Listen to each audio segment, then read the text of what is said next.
on our way out after a week at this beautiful water management district in Florida, Central Florida. And as I drive out, notice how even though there was a burn here a week ago, new life is springing back up.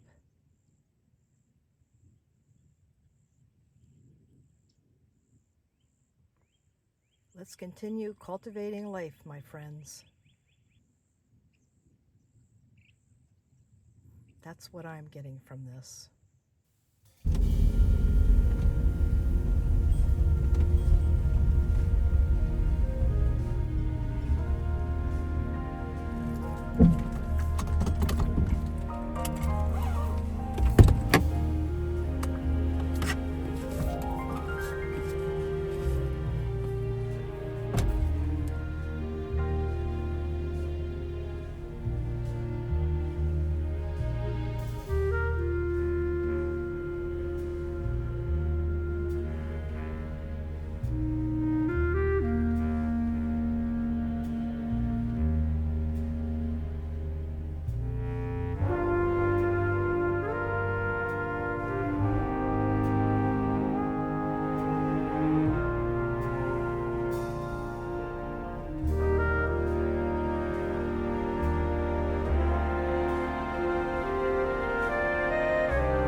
Right back. No, I'll be right back, honey. I'll be right back.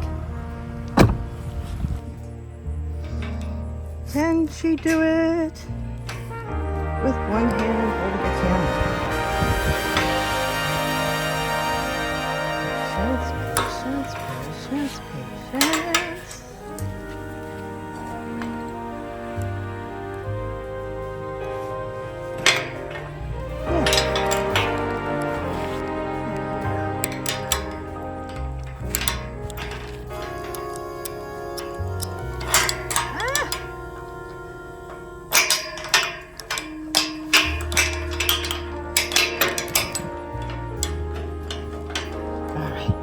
Patience.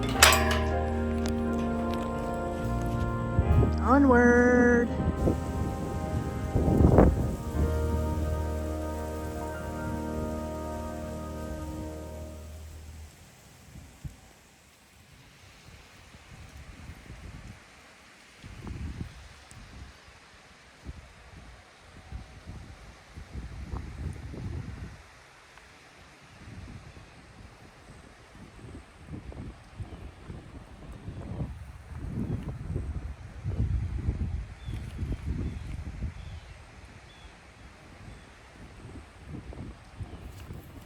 Welcome, Kindred Spirit.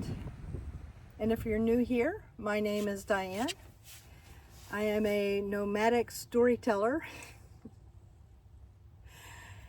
out here connecting the stories of my life and using them to propel myself into my future in a way that is uplifting and in acceptance of what is.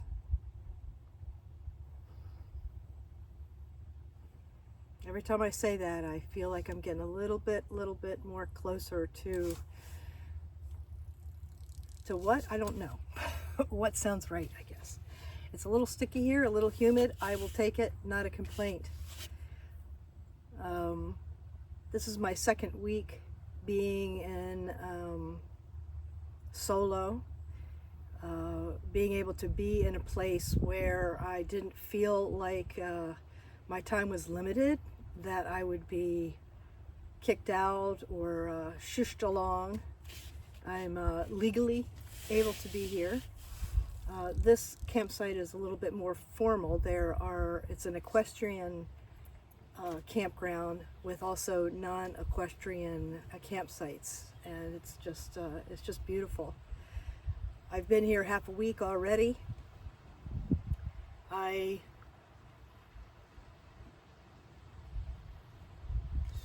guess I've kind of been in a place where I'm trying to think about what I was to share this week, and not coming up with anything that was translating into words. And so I just thought today, if I'm going to keep on my schedule, which I want to, and I want to be true to what I feel like I'm supposed to be doing, which is posting one story a week, that I would turn on the camera and just see where it goes. And usually I'm on a little walk. Maybe that is what helps me to prime the pump as far as what I'm going to say.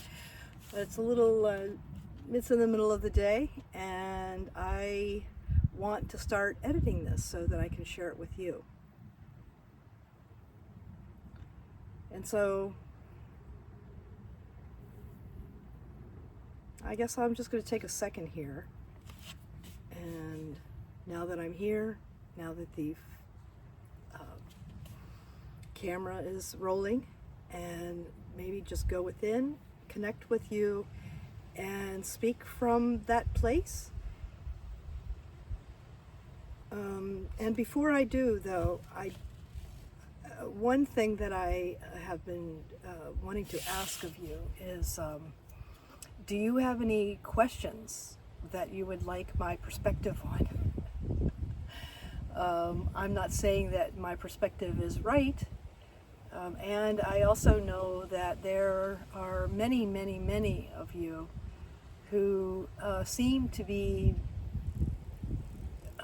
experiencing life and what's coming at you, I guess in the same orbit or similar orbit than I.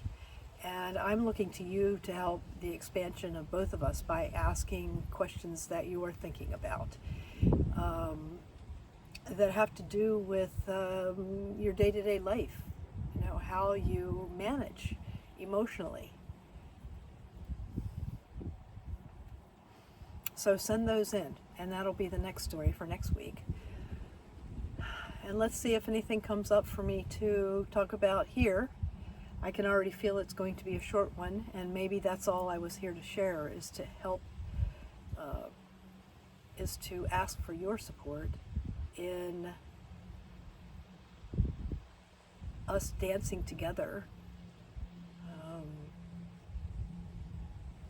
to, well, I don't know. I'm just going to sit back and see what comes up.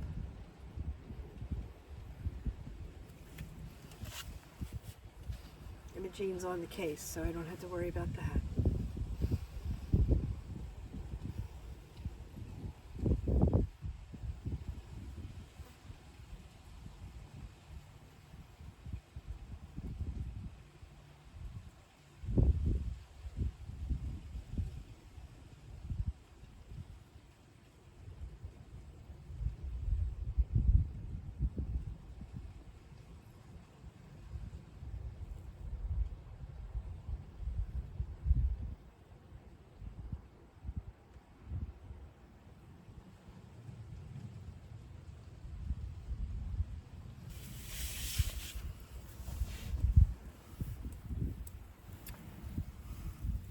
Inner critic.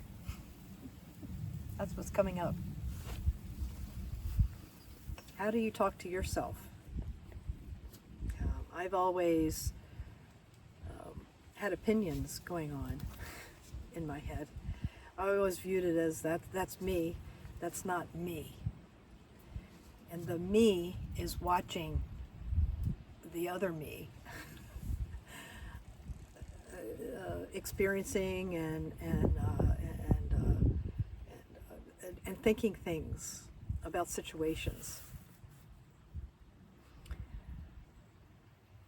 But this me, my soul, has always talked nicely to that inner critic me.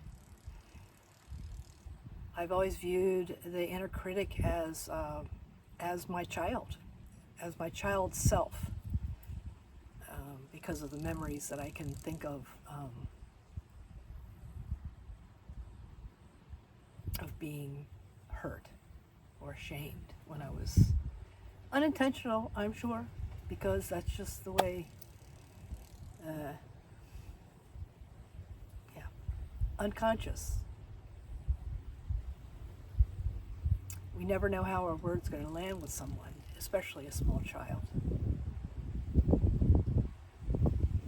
And so I've always been sweet and loving to my child, just the way that I would have liked to be if someone noticed that I was hurting.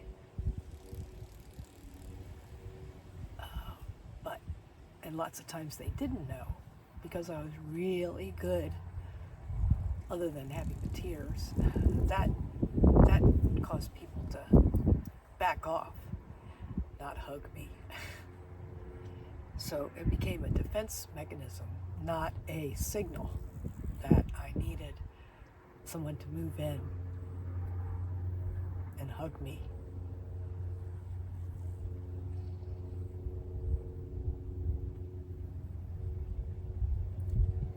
So I've always viewed my inner critic of being that.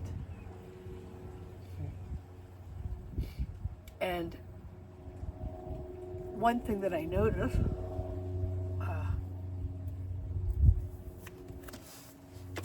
and one thing that I know that I do speak up about, probably to an irritating degree, is when I'm with someone for a length of time and I notice that they talk mean to themselves. Like, oh, you stupid, I'm so stupid, I'm so this, I'm no that. I always speak up about it, and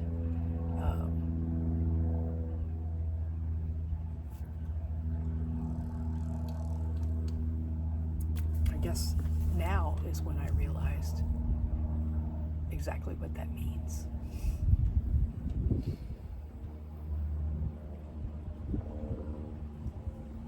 So I guess the message for today is embrace and love unconditionally that critical self.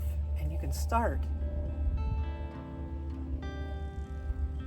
by treating it with love and embracing it and saying things like, yeah, I know, thank you for that observation, but we're practicing something else today. That's all. I know that it's helped me, and I hope that it's helped you in some way. Let me know in the comments below, along with any questions that you might have about my perspective on things. I got a million of them.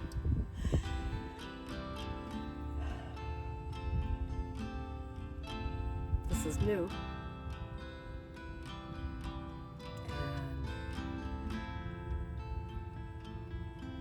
Knows where it will go. Don't forget, if you like what is going on here, please subscribe to find out what's next, because there's always something next. I'll be leaving here in another few days, off into another few months of plans that I've been making here. So until we meet again, like, subscribe, and maybe share this with someone that you love. See you real soon.